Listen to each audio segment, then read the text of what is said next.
Ya, Assalamualaikum warahmatullahi wabarakatuh. Selamat pagi, salam sejahtera buat kita semua. Ketemu lagi dengan saya Danang Prawira Nugraha di mata kuliah Anatomi Fisiologi Manusia. Hari ini kita akan membicarakan mengenai sistem endokrin hormon. Apa itu sistem endokrin hormon dan bagaimana peranannya di dalam tubuh dan bagaimana tubuh mengatur hormon di dalam tubuh itu untuk supaya bisa seimbang. Dan kenapa kalau kelebihan dan mengapa kalau kekurangan ya. Baiklah, sebelum kita mulai kuliah kita pada pagi hari ini, mari kita berdoa dulu menurut agama dan kepercayaan kita masing-masing supaya apa yang kita pelajari ada manfaatnya, ada barokahnya dan dapat memberikan manfaat. Berdoa, mulai.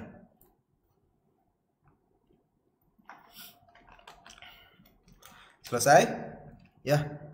Untuk yang pertama, apa sih sebenarnya hormon itu? Hormon itu hormon itu merupakan suatu zat, suatu senyawa kimia yang diproduksi oleh tubuh dan digunakan untuk berkomunikasi antara satu organ dengan organ yang lainnya. Ya. Jadi ada juga misalkan hormon yang dikeluarkan di ginjal tapi fungsinya di tempat di organ yang lain. Misalkan ada juga hormon yang dikeluarkan di tenggorokan itu dapat mempengaruhi ke seluruh tubuh dan lain sebagainya. Nah, hormon itu dikeluarkan oleh beberapa kelenjar. Nanti kalau kita di slide yang ini itu ada beberapa macam kelenjar. Ada beberapa kelenjar yang mengeluarkan senyawa-senyawa atau yang bisa kita kenal juga dengan hormon. Yang pertama adalah autokrin. Autokrin itu adalah suatu kelenjar di mana dia mengeluarkan suatu senyawa atau mengeluarkan suatu hormon yang dia bekerja untuk dirinya sendiri. Itu adalah kelenjar autokrin. Nah, contohnya di sini adalah eikosanoid, seperti contohnya adalah prostaglandin, tromboksan, prostasiklin, dan leukotrien. Jadi kalau ada senyawa suatu kelenjar itu akan mengeluarkan eikosanoid untuk dirinya sendiri, bukan untuk yang lainnya. Ada lagi yang namanya parakrin. Parakrin itu adalah memproduksi memproduksi suatu senyawa yang dia itu memproduksi suatu senyawa di mana suatu senyawa itu bekerja untuk untuk jaringan-jaringan yang ada di sekitarnya. Itu namanya kelenjar parakrin. Contohnya adalah kelenjar yang menghasilkan senyawa yang namanya somatostatin, atau dia suatu kelenjar juga yang namanya adalah histamin. Ada juga kelenjar eikosanoid, dia juga berfungsi memiliki peran sebagai kelenjar parakrin.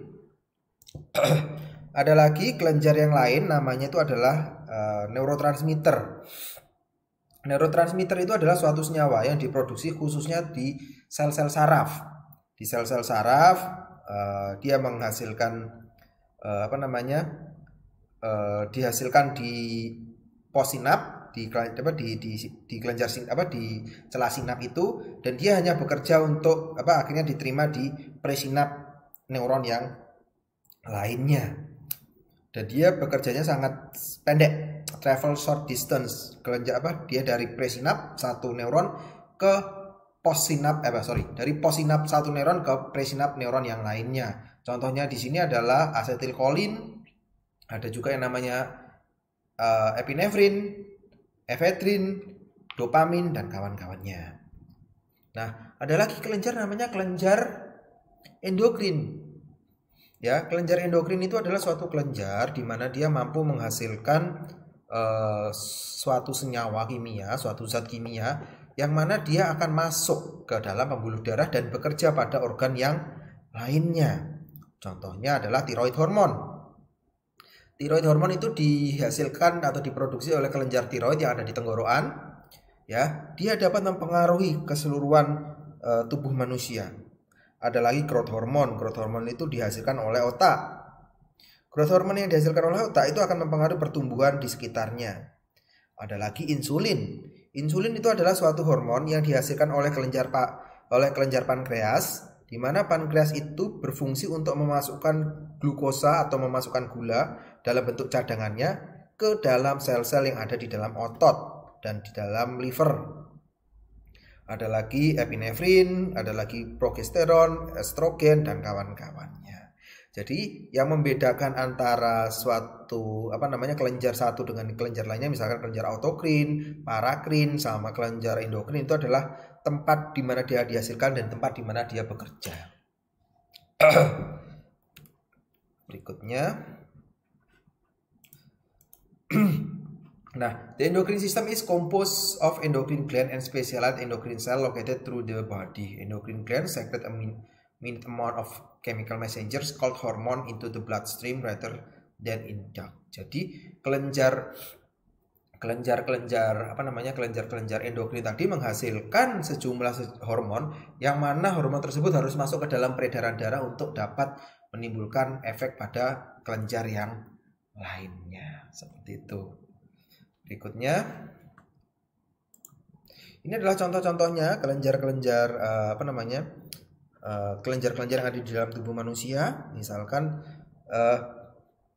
contohnya adalah hipotalamus, kemudian pineal gland, pituitari, itu adalah kelenjar-kelenjar yang ada di otak, yang dimana dia sebagai penghasil organ yang paling utama di dalam tubuh manusia. Ada lagi kelenjar tiroid dan paratiroid, ya. Ada lagi kelenjar timus. Kelenjar timus itu yang menghasilkan, yang berkaitan dengan sistem kekebalan tubuh. Ada lagi kelenjar adrenal. Kelenjar adrenal itu adalah kelenjar yang menghasilkan adrenalin.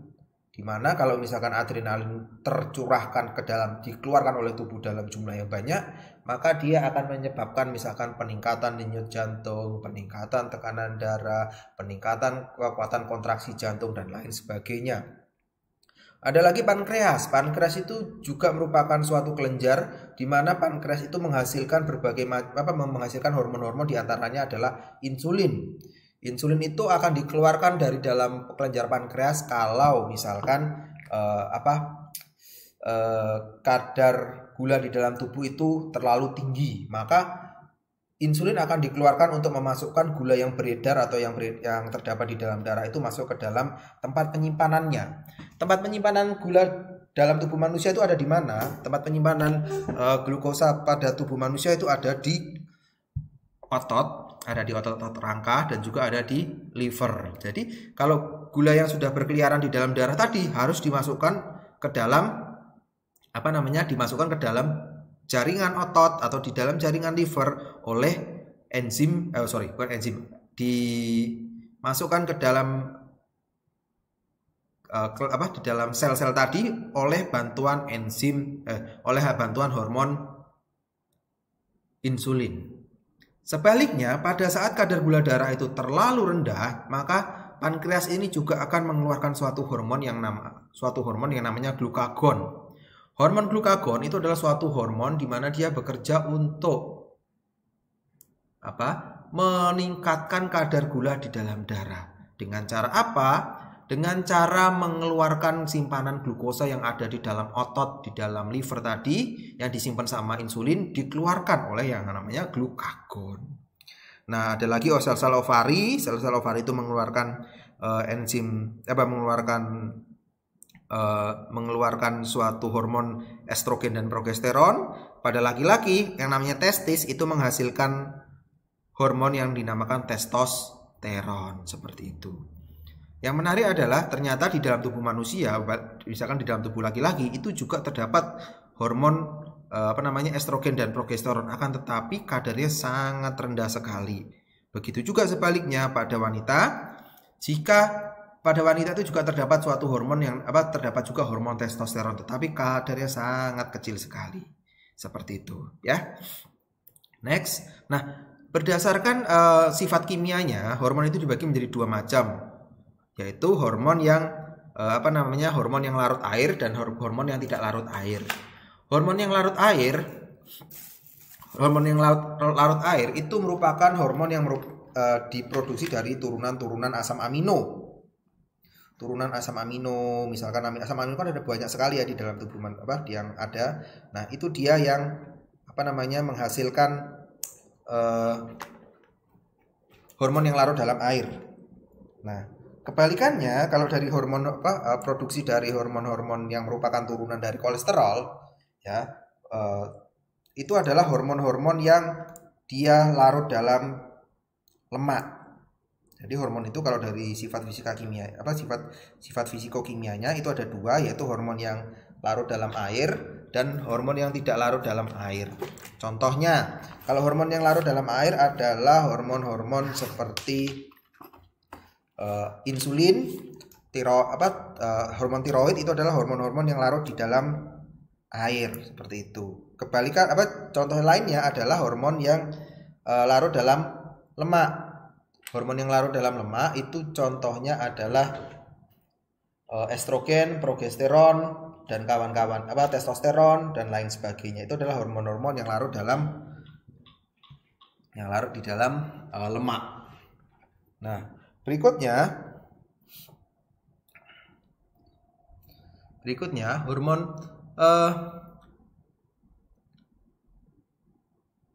untuk dapat hormon yang berlarut dalam lemak yang lipid soluble itu memiliki ukuran molekul yang kecil dan kelarutan terhadap air yang kecil.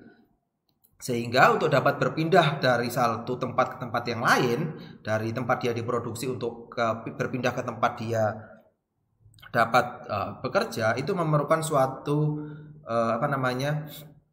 suatu perantara, ya, suatu perantara atau suatu angkutan. Nah, itu akan berikat bersama suatu protein. Nah, protein tersebut namanya chaperon. Tulisannya CHAPERONE, chaperon.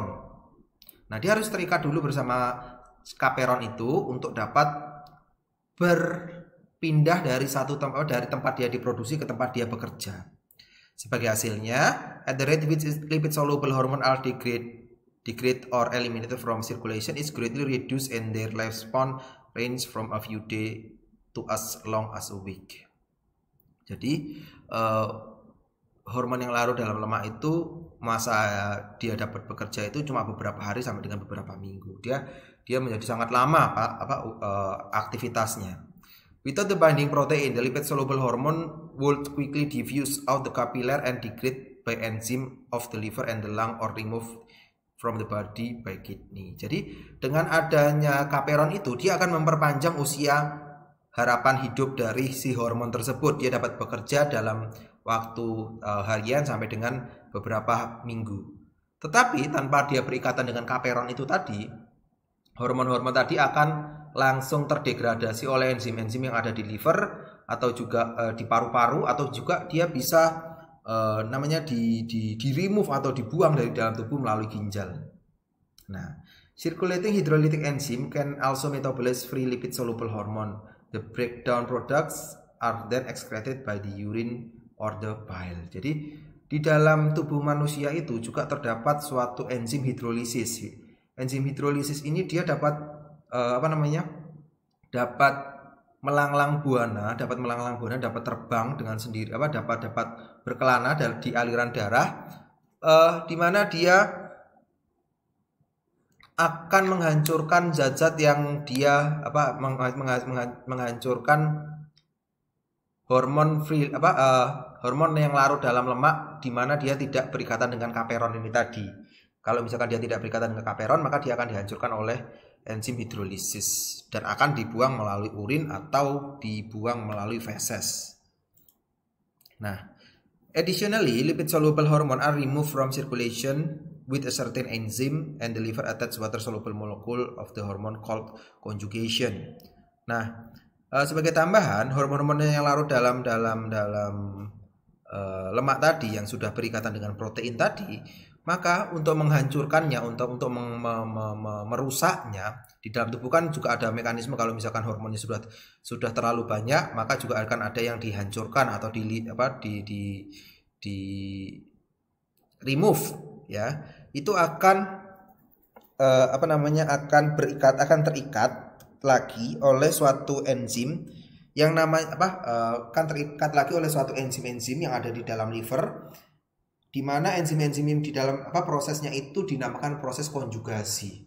Jadi hormon tadi yang terbang yang bebas tadi, dalam bentuk bebas yang ada di dalam darah tadi, dia akan diikat oleh enzim yang ada dari liver. Kalau sudah diikat dengan enzim dari liver, nama prosesnya itu adalah proses konjugasi. Nah, konjugasi molekul tersebut itu biasanya berupa penambahan gugus sulfat atau gugus glukuronidat, asam glukuronid. Nah, ketika hormon tersebut terkonjugasi, maka sifat fisikokimianya juga akan berubah. Yang jadi misalkan dia tadi sifatnya adalah lipid soluble, kalau dia terkonjugasi maka akan berubah menjadi water soluble, sehingga dia mudah larut dan akan mudah dibuang melalui urin dan akan dibuang juga melalui liver seperti itu. Nah, berikutnya water soluble hormone can dissolve in blood, many circulated as a free hormone. Jadi perbedaan dengan lipid soluble tadi, kalau water soluble itu dia bisa jalan-jalan sendiri tanpa perlu adanya pengawal atau tanpa perlu adanya perantara atau sopir untuk dapat bergerak bebas di dalam pembuluh darah. Nah, because of many water soluble are quite large, they do not readily diffuse through the wall or capillary, therefore they tend to diffuse from blood into tissue space more slowly. Jadi water soluble hormon itu ukurannya kalau dilihat dari segi ukuran itu dia jauh lebih besar ukurannya. Kenapa? Karena dia tersusun dari asam amino. Kita ketahui bahwa asam amino aja bobot molekulnya juga sudah besar. Apalagi kalau terdiri dari puluhan bahkan ratusan asam amino. Itu kan berarti bobot molekulnya jadi sangat besar. Ya. Sehingga dengan ukuran yang sangat besar, dia tidak mudah berdifusi menembus dinding kapiler yang ada di dalam pembuluh darah. Nah, dia itu mampu berdifusi tetapi memiliki waktu untuk berdifusi yang jauh lebih lambat dibandingkan senyawa-senyawa atau hormon-hormon yang lipid soluble tadi. All hormones are destroyed either in the circulation or their target cell. The destruction and elimination of the hormone limit the length of time they are active, and body process change quickly when hormones are secreted and remain functional for only short period. Jadi hormon itu setelah dia bekerja di tempatnya atau dia kadarnya berlebihan di dalam tubuh, maka tubuh itu memiliki suatu mekanisme untuk menghancurkan atau mengeliminasi kelebihan hormon tadi. Kelebihan hormon tadi akan dieliminasi. Setelah dieliminasi, dia akan dibuang dari dalam tubuh. Dan hormon itu hanya dibutuhkan pada kondisi yang singkat saja, tidak dalam kondisi yang lama. Dari kondisi tubuh, misalkan pada saat kita habis makan nih, maka tubuh secara otomatis akan mengeluarkan insulin untuk memaksa gula tadi yang ada di dalam peredaran darah untuk masuk ke dalam sel-sel otot atau sel-sel liver. Tetapi kalau misalkan kadar gulanya tadi sudah turun, maka tubuh tidak akan mensekresikan kembali hormon-hormon tersebut sampai di mana kadar gula di dalam darah itu menjadi tinggi. Dan sebaliknya kalau misalkan kita lagi kelaparan, misalkan kita lagi puasa, itu glukagon yang akan dikeluarkan. Nah, harapannya hormon-hormon tersebut dia hanya akan bekerja dalam periode waktu yang singkat seperti itu. Oke, next. Water soluble hormones such as protein, peptide, amino acid derivative have relatively short half-life because they are readily degraded by enzyme called protease within bloodstream. Jadi kalau tadi hormon-hormon yang memiliki hormon-hormon yang berupa hormon lipid soluble, dia memiliki memiliki waktu kerja atau durasi yang harian bahkan sampai mingguan. Tetapi kalau water soluble itu dia memiliki waktu kerja atau durasi kerja yang sangat pendek. Kenapa? Karena dia kan bisa bergerak bebas di dalam tubuh di dalam peredaran darah. Nah, dengan dia bergerak bebas di dalam darah itu juga terdapat suatu enzim yang akan menghancurkan protein-protein atau asam amino yang ada di dalam tubuh, namanya adalah protease. Nah, kalau enzim itu ketemu dengan protease, maka hormon tadi yang ketemu dengan protease, maka protease itu akan bertindak dan menghancurkan hormon-hormon tersebut seperti itu. Nah, the kidney then remove the hormone breakdown product from the blood. Target cell also destroy water soluble hormone when the hormone are internalized via endocytosis. Jadi kalau hormon tadi sudah bekerja, pada tempatnya, dia akan dihancurkan melalui endositosis. Tetapi kalau hormon-hormon tersebut belum bekerja sebagaimana mestinya, maka dia akan di breakdown oleh protease tersebut dan akan dibuang melalui ginjal. Seperti itu.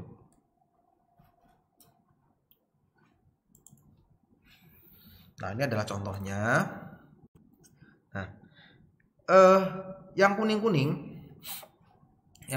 ini, ya, yang kuning-kuning itu adalah contoh water soluble hormone. Sedangkan yang biru-biru ini itu adalah protein bindingnya. Sedangkan yang warnanya ini agak coklat pink gitu, itu adalah hormon yang larut dalam lipid soluble hormone. Nah, inilah yang pink ini dia perlu diikat oleh yang biru-biru ini untuk dapat dia bergerak bebas. Seperti itu ya. Nah, kemudian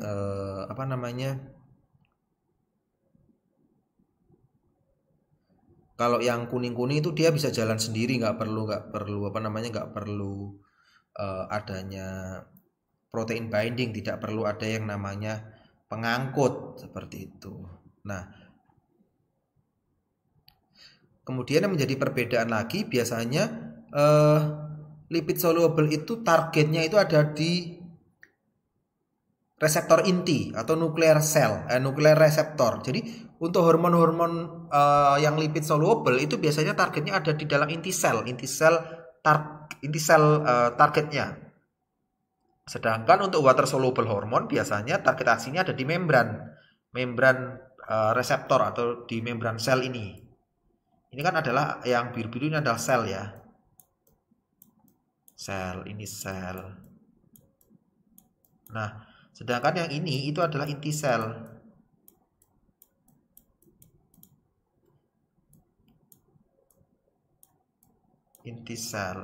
Sehingga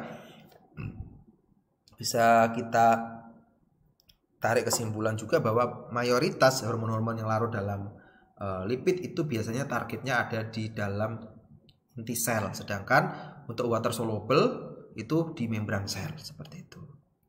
Nah, berikutnya stimulasi of hormone release, stimulasi dari pelepasan hormon. Nah, ada yang namanya control by humoral stimuli.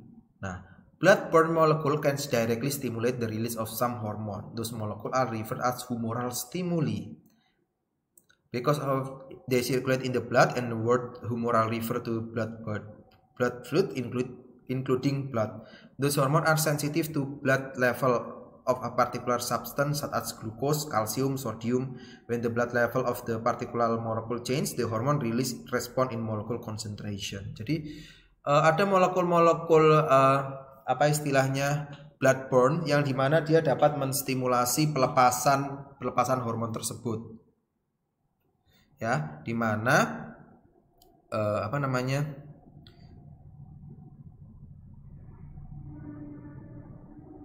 dia istilahnya itu sensitif terhadap perubahan-perubahan yang ada di dalam darah.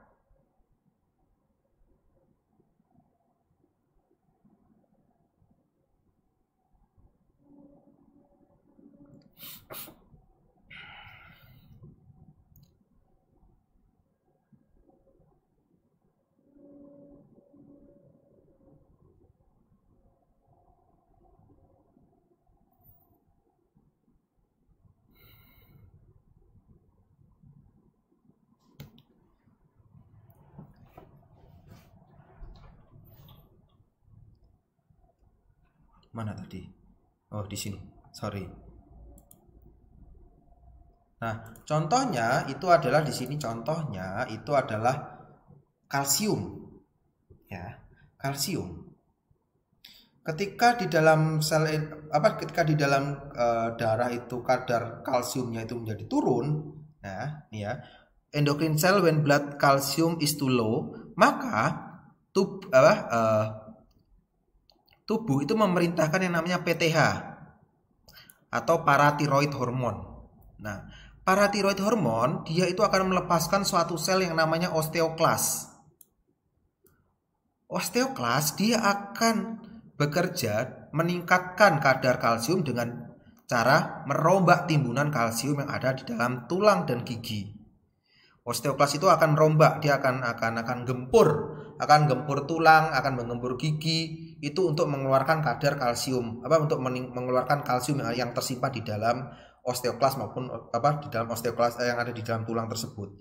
Sehingga dengan pelepasan PTH ini, maka kadar kalsium di dalam darah itu akan meningkat. Nah, kalau kadar kalsium di dalam darah itu sudah meningkat sampai batas yang diharapkan, ya, sudah meningkat sampai batas yang diharapkan, maka akan mengirimkan suatu respon yang namanya feedback atau umpan balik atau istilahnya laporan lah istilahnya. Jaringan endokrin, kalsiumnya sudah cukup ini. Stop ya, ngelepasin osteoklas. Maka berikutnya adalah ketika kadarnya itu sudah mencukupi, maka tidak akan disekresikan kembali tidak akan disekresikan suatu hormon yang namanya osteoklasik PTH, sehingga osteoklas ini kerjanya berhenti. Dia tidak akan merombak lagi, tidak akan gempur lagi tidak akan menggempur sel-sel yang ada di tulang ini untuk mendapatkan kalsium tadi, sehingga kadarnya itu akan turun. Jadi itu adalah mekanisme normal, mekanisme homeostasis yang ada di dalam tubuh manusia. Ya, seperti itu. Jadi ada feedback positif, feedback negatif. Kalau misalkan sudah terlalu kurang, maka PTH keluarin lagi endokrin sel keluarin lagi dong PTH, kalsiumnya turun nih, seperti itu. Itu adalah satu contohnya. Contoh yang lain adalah kalau misalkan kalian berpuasa. Ya, puasa Ramadan. Pada saat berpuasa, misalkan awal-awal puasa kan capek, lapar gitu ya. Itu kadar gula di dalam tubuh ngantuk, kadar gula di dalam tubuh kita itu akan turun. Ya, kadar gula dalam tubuh itu turun, sehingga apa yang terjadi? Sel-sel yang ada di dalam tubuh kita itu teriak-teriak nih, gula kita kurang, kita kekurangan bahan bakar untuk hidup, kita kekurangan sumber energi untuk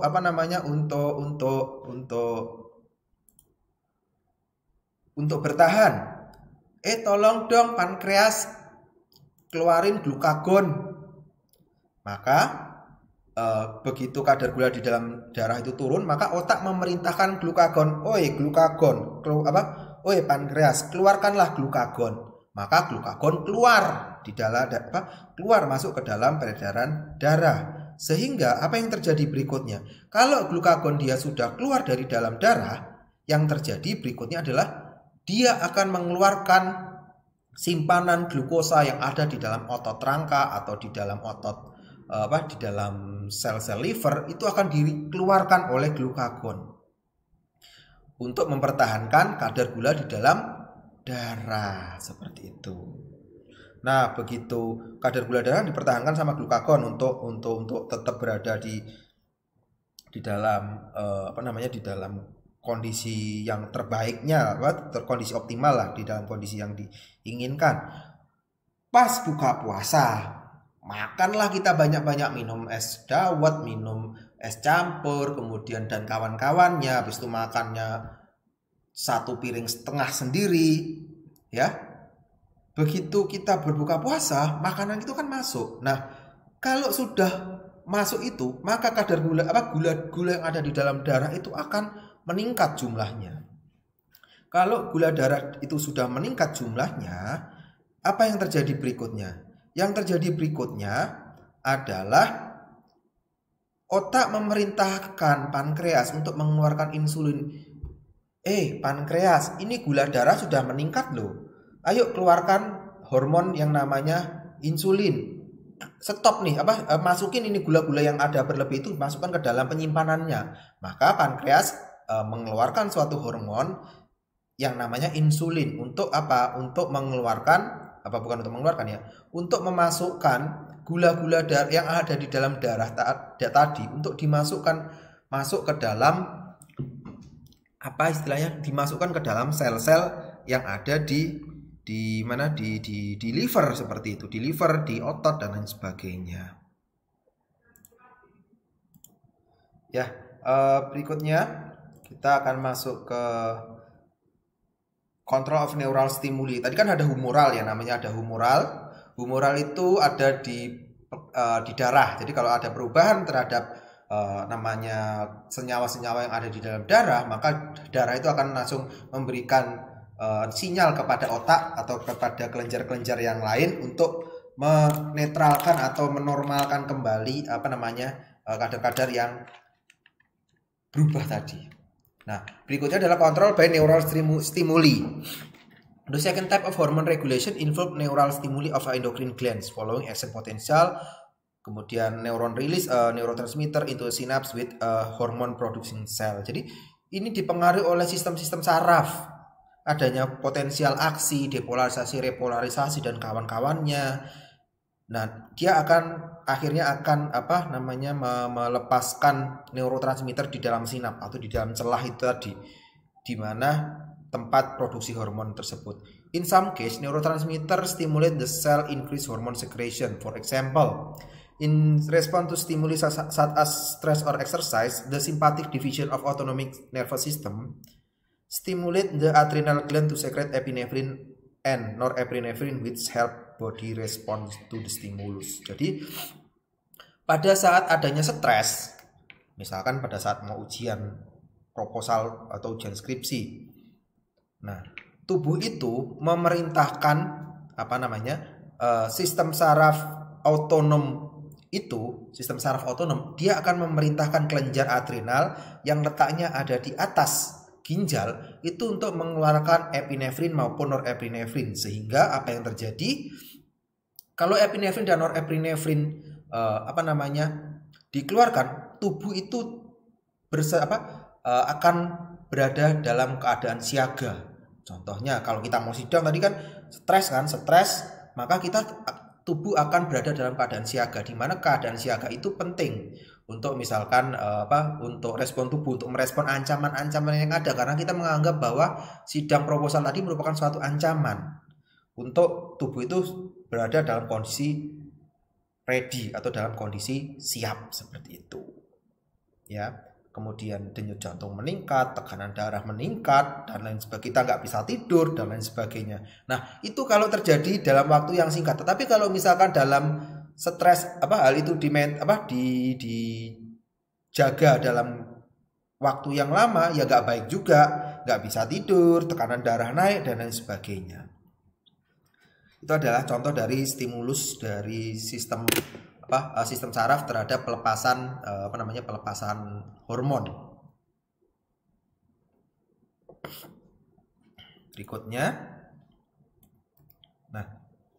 when stimulus is no longer present, neural stimulation decline and secretion epinephrine and norepinephrine decrease. Jadi kalau sudah tidak ada stimulus, misalkan kalian sudah selesai sidang skripsi, maka tidak ada lagi stimulasi terhadap sistem saraf itu tadi, sehingga yang terjadi adalah tenang, kemudian denyut jantung menurun, tekanan darah turun, sampai di kos-kosan kemudian atau sampai di rumah kemudian bisa tidur dengan nyenyak dan lain sebagainya.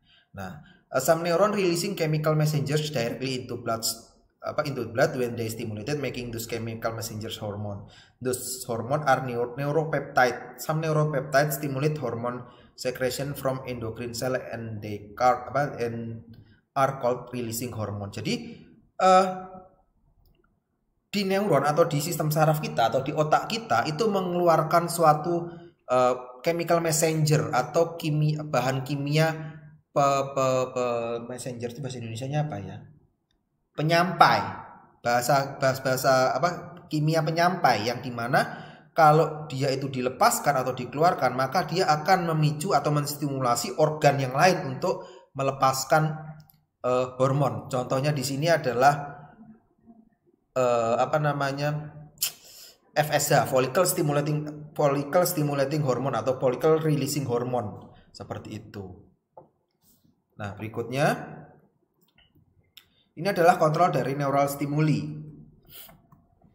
Misalkan action potential in neuron innervating an endocrine cell stimulate secretion of stimulatory neurotransmitter. Jadi ini ada stimulatory ada stimulatory neurotransmitter.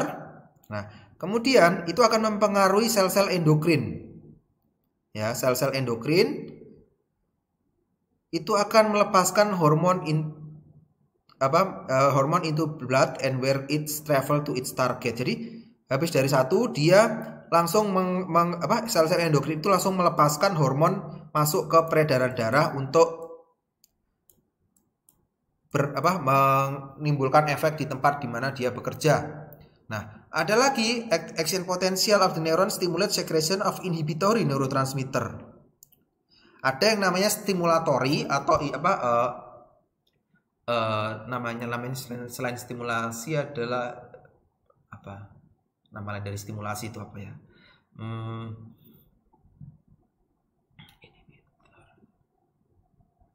Jadi dia akan kebalikan dari inhibitor itu adalah kebalikan dari stimulatori. Jadi ada yang namanya stimulatori itu melepaskan, sedangkan inhibitor itu adalah menghambat. Yang ketiga di sini itu kalau misalkan ada terjadi namanya potensial aksi, maka akan menyebabkan inhibitory neurotransmitter. Neurotransmitternya tidak dikeluarkan, tetapi dia akan disimpan di dalam vesikel-vesikel yang ada di dalam sel endokrin tadi, di sel endokrin, sehingga kalau misalkan adanya stimulatory transmitter, maka hormon tadi akan bisa dikeluarkan, seperti itu ya.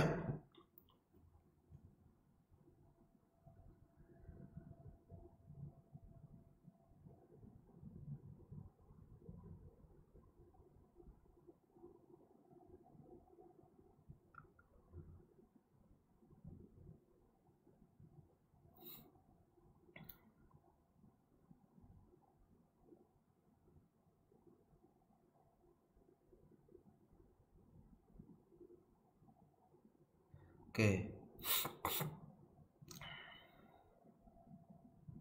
Berikutnya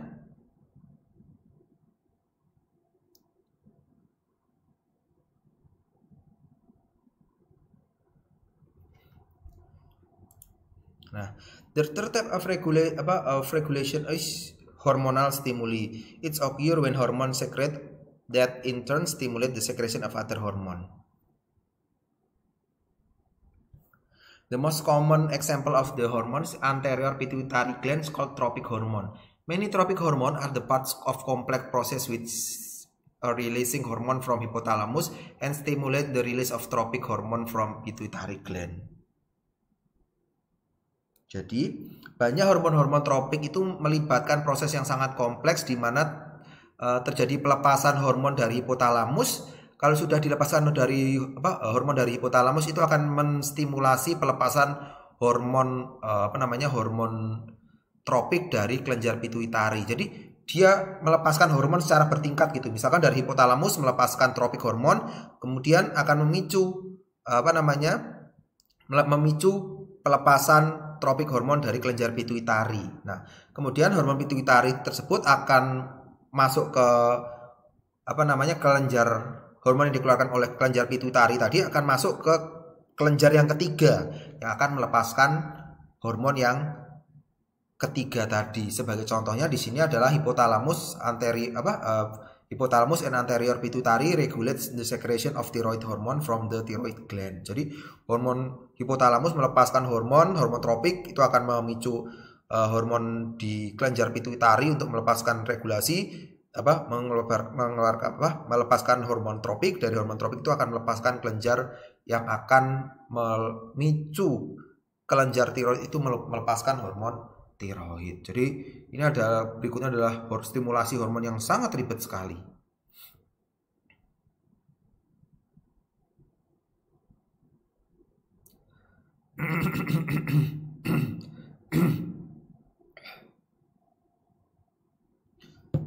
Berikutnya, ini adalah contoh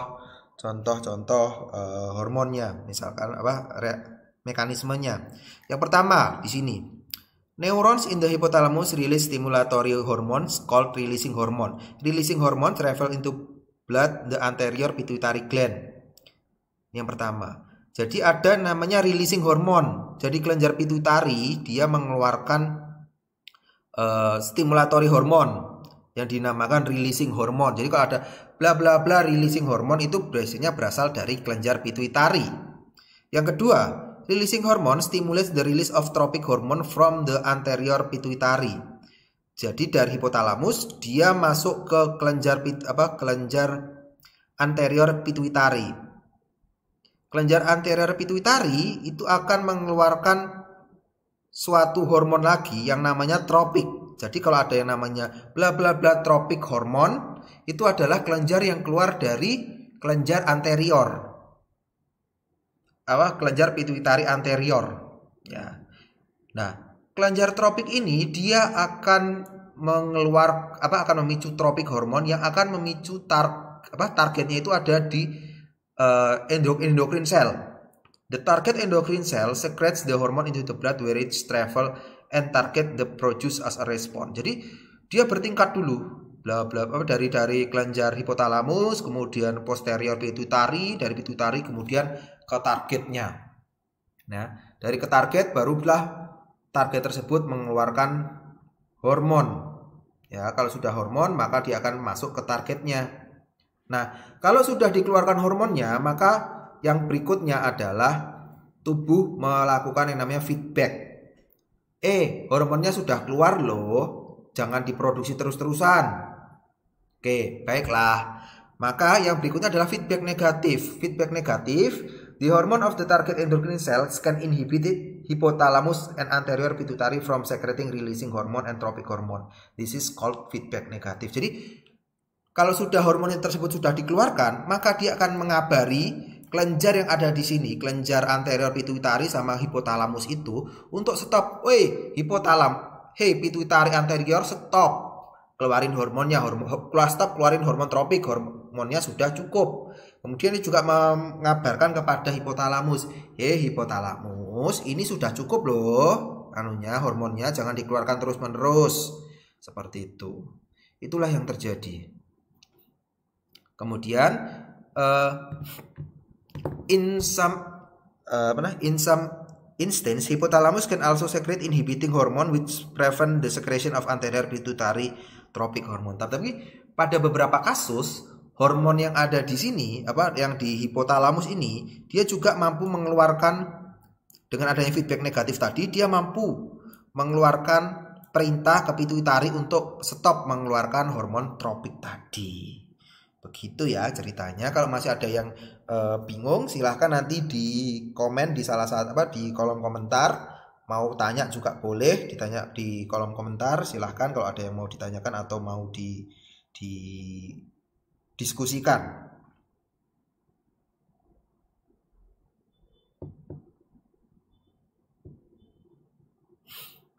Berikutnya, often when hormone releasing sensitive to presence of humoral stimuli, there is axis companion hormone who releasing is inhibited by some humoral stimuli. Usually, the companion hormones effect oppose the secrete hormone and counteract secreted hormone.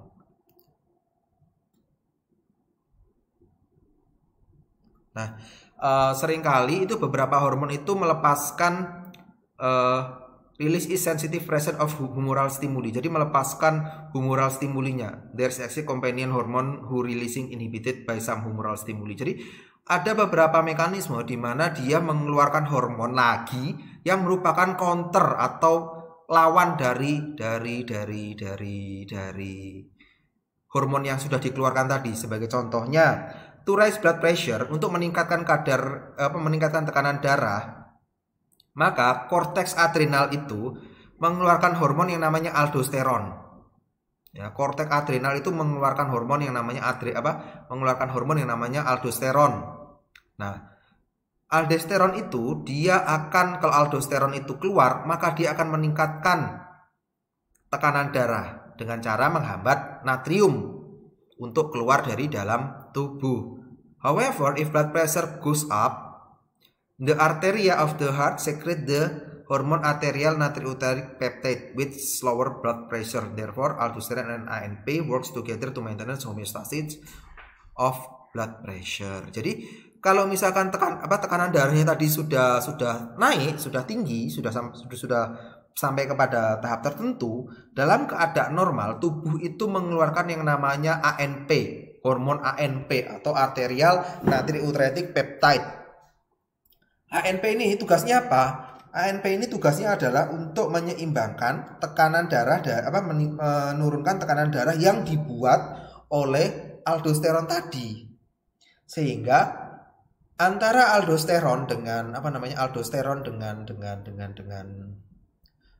ANP tadi, dia berfungsi sebagai penyeimbang, saling menyeimbangkan.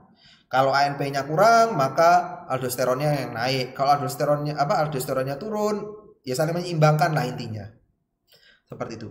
Contoh yang lainnya itu adalah dari hormon glukagon dan insulin tadi. Kalau misalkan saat puasa, maka insulin glukagon lah yang dikeluarkan untuk mengeluarkan gula dari tempat penyimpanannya. Tetapi kalau misalkan kadar gula di dalam darah itu tadi sudah sangat tinggi, maka yang dikeluarkan adalah si insulin, begitu. Jadi ada hormon-hormon yang dia itu bekerja tidak hanya saling menyeimbang, ada yang bekerja saling menyeimbangkan, istilahnya seperti itu.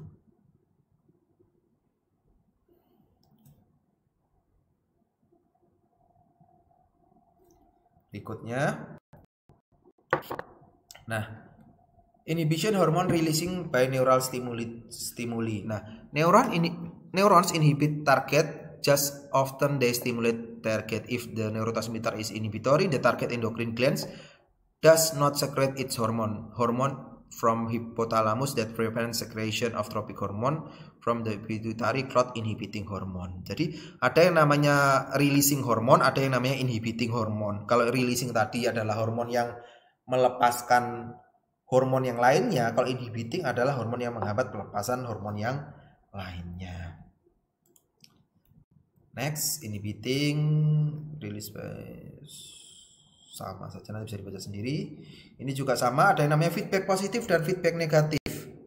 Tadi sudah sekilas saya jelaskan di awal. Ada yang namanya feedback positif, feedback negatif. Jadi kalau ada misalkan misalkan kita lihat di gambar deh, misalkan gambar negatif feedback.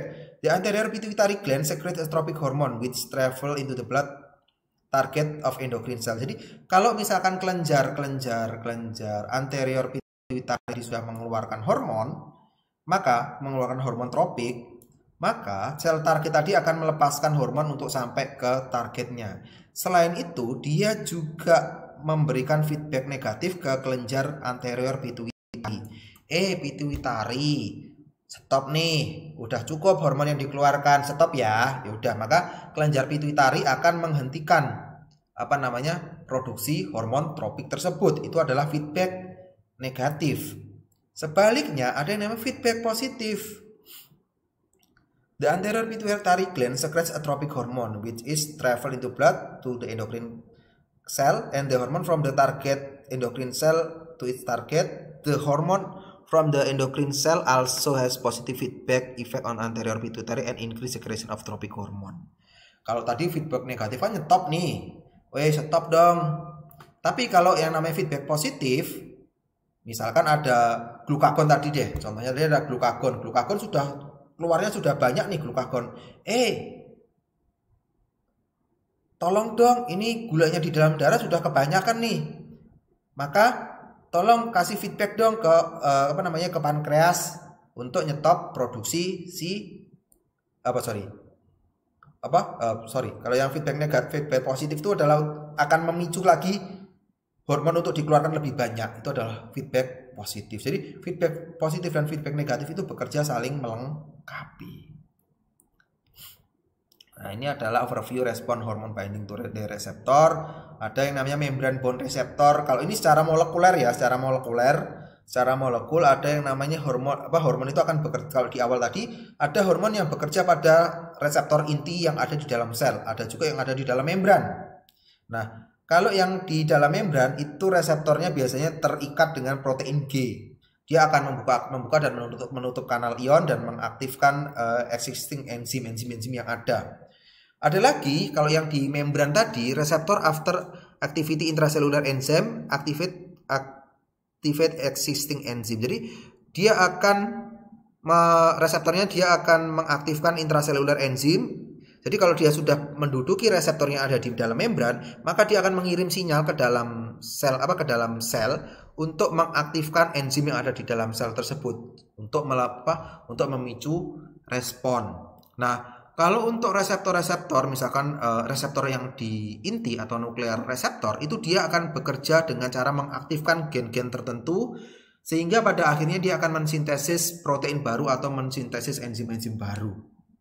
Itu adalah nuklear reseptor inti.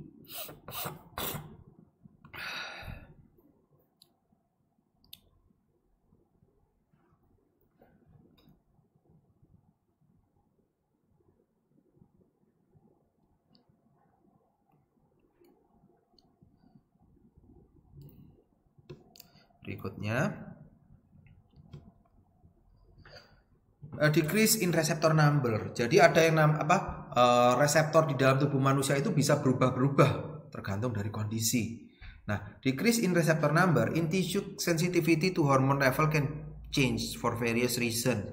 Changing the receptor number at a target ensure an optimal target tissue respond to a hormone. For example, the response of some target tissue rapidly decrease over the time through desensitization. This happens because of cell nutrient and energy supplies become depleted and causing the cell to lose ability to respond the hormone. Desensitization occurs when the number of receptor rapidly decreases after exposure of a certain hormone, a phenomenon called downregulation. Nah, ada beberapa jaringan, target yang ada di jaringan itu, dia memiliki sensitivitas level terhadap terhadap hormon itu dia dapat berubah-berubah. Untuk beberapa alasan. Nah, sebagai contohnya itu adalah respon terhadap beberapa target jaringan itu akan berkurang seiring berjalannya desensitasi. Ya, hal ini karena sel-sel itu kekurangan nutrien dan energi itu menjadi sangat berkurang, sehingga itu akan menyebabkan kemampuan sel untuk untuk merespon hormon itu juga akan berkurang. Inilah yang disebut sebagai downregulation. Ada lagi kebalikannya. Nah, ini contohnya adalah experimental exposure of anterior pituitary cell to reproductive hormone gonadotropin releasing hormone GnRH cause a number of receptor molecule of GnRH in the pituitary gland cell decrease dramatically after several hour exposure to the hormone. Jadi paparan terhadap hormon GnRH itu juga dapat turun setelah adanya paparan dari GnRH. Nah, increase itu namanya upregulation. Kalau memang ternyata dibutuhkan sangat banyak sekali, maka reseptornya itu dia akan meningkat jumlahnya. Reseptornya akan meningkat jumlahnya untuk mengkompensasi kebutuhan yang meningkat. Nah, inilah yang dinamakan upregulation. Jadi ada peningkatan jumlah itu dinamakan upregulation. Kalau penurunan jumlah reseptor itu dinamakan downregulation. Nih. Nah, ini karena adanya kekurangan dari energi atau kekurangan dari jumlah yang dibutuhkan, maka jumlah reseptornya yang pertama jumlahnya 1, 2, 3, 4, 5, 6 itu juga akan berkurang. Reseptornya itu akan berkurang. Ya, kalau udah berkurang misalkan cuma jadi 2 saja. Karena memang kebutuhannya juga berkurang. Daripada buang-buang energi, buang-buang tenaga, maka tubuh lebih baik dialihkan untuk ke tempat yang lainnya, seperti itu. Nah, berikutnya upregulation. Kalau memang ternyata dibutuhkan sekali jumlah reseptor yang banyak, maka dari yang pertamanya 3 itu akan ditingkatkan jumlah reseptornya menjadi 6, bahkan 7, bahkan 10 dan seterusnya. Berikutnya, nah, overview of endocrine system. The main regulatory function of endocrine system are following metabolism. Fungsi utama dari sistem endokrin yang pertama adalah untuk metabolisme. The endocrine system regulates the rate of nutrient utilization energy production. Jadi hormon-hormon tersebut dia meregulasi nutrien kebutuhan nutrien dan juga produksi energi yang dibutuhkan. Yang kedua, control food and intake digestion. The endocrine system regulate the level of satiation, fullness, and the breakdown the food into individual nutrient. Ya, jadi kebutuhan kekenyangan itu juga dipengaruhi oleh oleh hormon. Ya, tissue development, perkembangan jaringan. The endocrine system influence the development of tissue such as those of the nervous system. Jadi perkembangan jaringan yang ada di dalam tubuh kita itu juga salah satunya dikendalikan oleh dikendalikan oleh hormon seperti itu. Kemudian juga akan mempengaruhi kadar ion. Contohnya adalah aldosteron tadi. Kalau aldosteron tadi dikeluarkan, maka dia akan meningkatkan kadar natrium di dalam tubuh. Kalau kadar natrium di dalam tubuh itu meningkat, maka efeknya adalah peningkatan dari tekanan darah dan lain sebagainya. 27, water balance, keseimbangan cairan. Tekanan dan kekuatan heart rate itu dan blood pressure itu juga dipengaruhi oleh hormon. Contohnya tadi adalah saat dalam keadaan terdesak atau dalam keadaan bahaya, tubuh itu mengeluarkan hormon yang namanya kelenjar adrenal. Kalau kelenjar adrenal maka akan mengeluarkan kelenjar adrenalin atau epinefrin. Epinefrin dan adrenalin tadi dia akan meningkatkan tekanan darah dan meningkatkan kekuatan dari denyut jantung. Kemudian juga endokrin hormon itu akan meregulasi gula darah dan nutrien-nutrien yang ada di dalam tubuh. Selain itu juga hormon yang dikeluarkan oleh yang dikeluarkan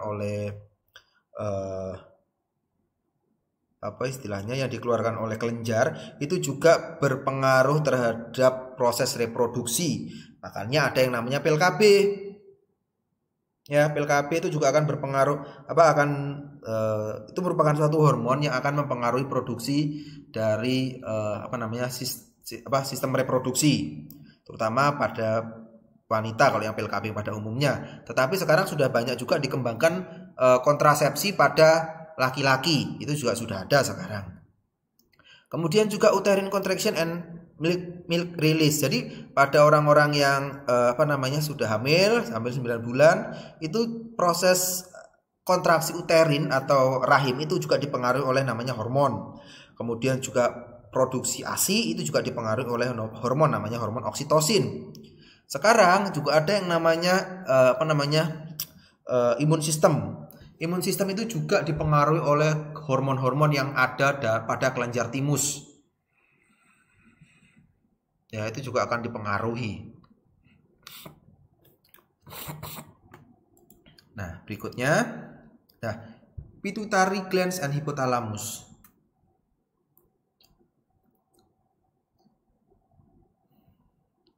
The secretes 9 major hormones, the regulated numerous body function and secretory activity of several endocrine glands. The pituitary glands and the hypothalamus in the brain are major set of nervous and endocrine system interaction. Jadi kelenjar pituitari dan hypothalamus itu merupakan tempat utama terjadinya interaksi antara sistem saraf dan sistem endokrin. Hypothalamus itu meregulasi aktivitas sekresi dari kelenjar pituitari.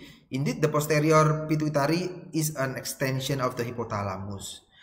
Dan juga kelenjar posterior pituitary juga merupakan perpanjangan dari hypothalamus. The hypothalamus in turn influenced by hormone sensory information entering the central nervous system and emotion. Jadi hypothalamus itu juga dipengaruhi oleh hormon.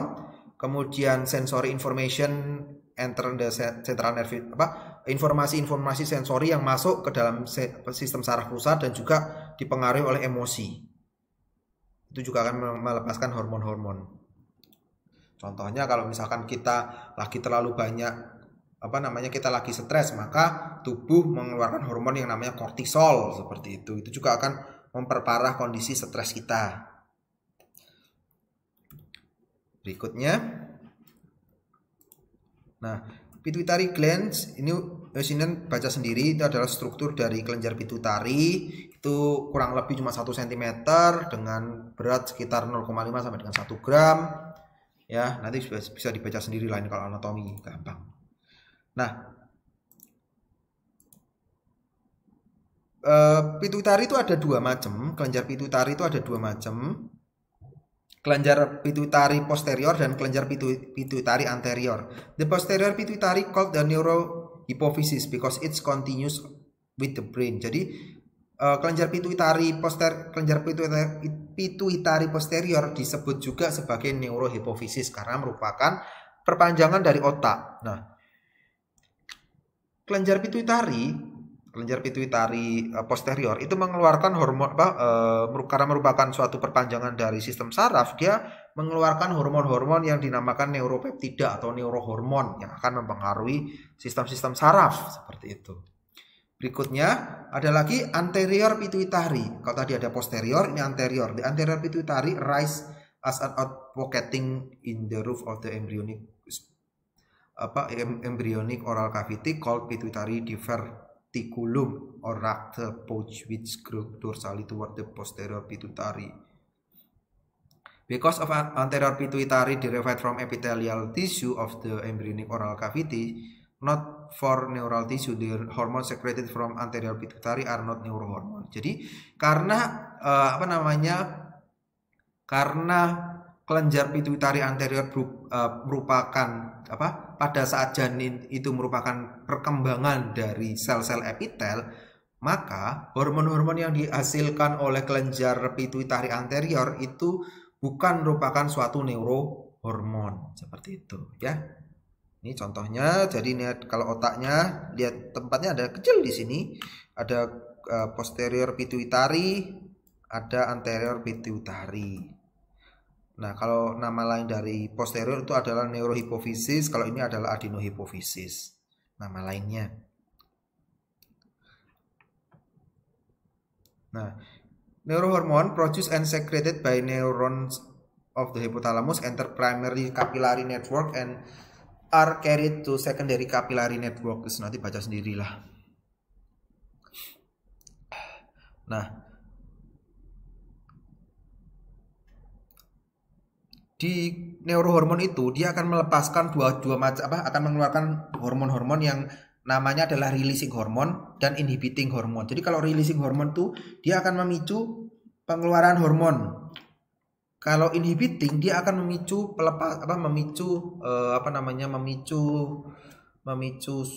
pelepasan hormon yang akan menghambat hormon pada anterior pituitari seperti itu. Jadi ada releasing hormone, ada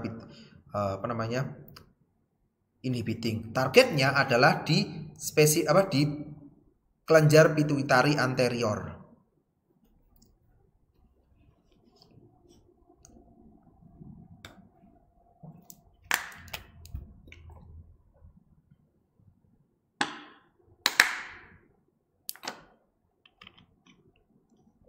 Contohnya adalah GnRH sama GNIH. Growth hormone releasing hormone sama growth hormone inhibiting hormone. Bedanya apa? Kalau growth hormone releasing hormone itu adalah small peptide that stimulate the secretion of growth hormone from anterior pituitary gland. Jadi namanya aja releasing hormone. Jadi GHRH ini tadi akan menarget kelenjar pituitari anterior untuk akan memicu kelenjar anterior pituitari untuk melepaskan hormon pertumbuhan. Tetapi ada juga sebaliknya GHIH atau growth hormone inhibiting hormone. Nah, growth hormone inhibiting hormone itu disebut juga somatostatin. Yang mana kalau hormon ini dikeluarkan maka dia akan menghambat sekresi growth hormone dari kelenjar pituitari tadi. Ada lagi namanya PRH sama PIH. PRH itu adalah prolactin releasing hormone. Sama kalau PIH itu adalah prolactin inhibiting hormone. Kalau PIH itu dia akan menghambat kelenjar anterior kelenjar pituitari anterior untuk mengeluarkan prolaktin. Sedangkan kalau PRH dia akan memicu anterior pituitari untuk melepaskan prolaktin. Kita ketahui bersama bahwa prolaktin itu adalah suatu hormon yang akan memicu produksi ASI. Itu adalah PIH sama PRH. Nah, ini contohnya hypothalamic control system anterior posterior. Nanti baca sendiri. Ini posterior, anterior. Nah, ini hormon-hormon yang ada di mana namanya? Hormon-hormon yang ada di hipotalamus. Ada banyak sekali hormon yang ada di hipotalamus. Nanti akan kita bahas berikutnya pada pertemuan-pertemuan berikutnya. Ya, pertemuan hari ini kita sampai dengan hormon-hormon yang ada di hipotalamus. Nah, untuk yang pertemuan berikutnya kita akan membahas mengenai hormon-hormon yang hipotalamus dan kelenjar-kelenjar yang lainnya. Kalau ada yang mau ditanyakan atau mau didiskusikan, silahkan komen di kolom komentar, pertanyaannya apa, diskusinya apa, nanti akan saya jawab satu persatu. Ya, sampai di sini dulu pertemuan kita pada pagi hari ini. Terima kasih atas perhatiannya. Sampai jumpa di pertemuan berikutnya. Wassalamualaikum warahmatullahi wabarakatuh.